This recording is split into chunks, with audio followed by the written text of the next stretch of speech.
আমি আপনার জন্য পাশের বাড়ির একটা খাস্তা কবুতর নিয়ে আসছি।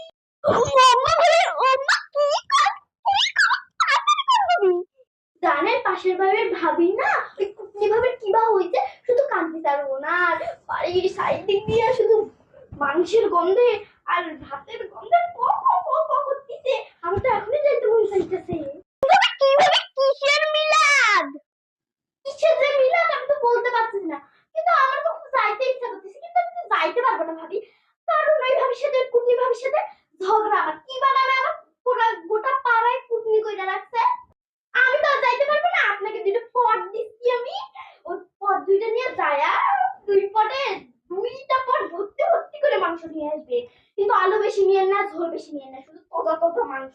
এই নেন ভাবি, এই নেন ভাবি, খাইতে করে বসে গেলাম ভাবি, এটা আমার